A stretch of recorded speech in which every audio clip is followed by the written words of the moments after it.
Kembali lagi bersama saya Kiris TV. Berita hari ini, tanggal 13 Juli tahun 2021.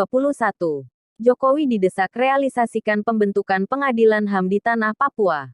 Sumber berita, portal berita Papua nomor 1 Jubi, Jayapura.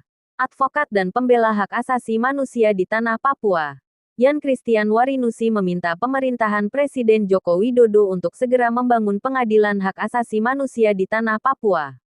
Warinusi menyatakan pembentukan pengadilan hak asasi manusia adalah mandat Undang-Undang Nomor 21 Tahun 2001 tentang Otonomi Khusus Papua atau UU Otsus Papua, dan kunci penyelesaian masalah Papua.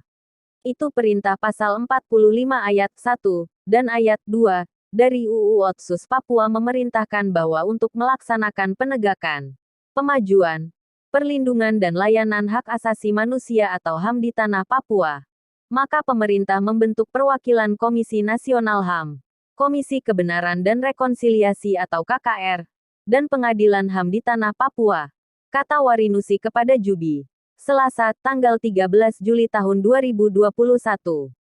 Warinusi menyatakan DPR RI dan DPD RI dapat mulai mengumpulkan data dan informasi serta fakta mengenai kasus-kasus pelanggaran HAM yang terjadi di tanah Papua sebelum adanya Undang-Undang Nomor 26 Tahun 2000 tentang Pengadilan Hak Asasi Manusia (UU Pengadilan HAM). Begitu juga dengan kasus pelanggaran HAM setelah adanya UU Pengadilan HAM.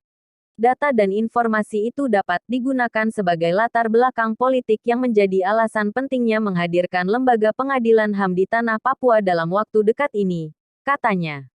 Warinusi mengatakan proses rancangan undang-undang tentang perubahan kedua UU Otsus Papua yang tengah dibahas DPR RI tidak membahas perubahan ketentuan bab 12 tentang HAM yang terdiri dari pasal 45, 46 dan 47 dari UU Otsus Papua. Kementerian Hukum dan HAM RI bersama pemerintah Provinsi Papua dan Papua Barat serta DPR Papua dan DPR Papua Barat dapat mengambil langkah-langkah politik yang mendorong lahirnya pengadilan HAM di tanah Papua, katanya. Direktur Lembaga Bantuan Hukum Papua, Emmanuel Gobay mengatakan salah satu mandat terpenting UU Otsus Papua adalah membentuk KKR dan pengadilan HAM di tanah Papua. Dengan adanya lembaga HAM negara dapat menyelesaikan kasus-kasus yang tidak terselesaikan selama ini. Upaya rekonsiliasi juga harus dijalankan, agar orang Papua mendapatkan perdamaian serta perlindungan dan penghargaan HAM, kata Gobay.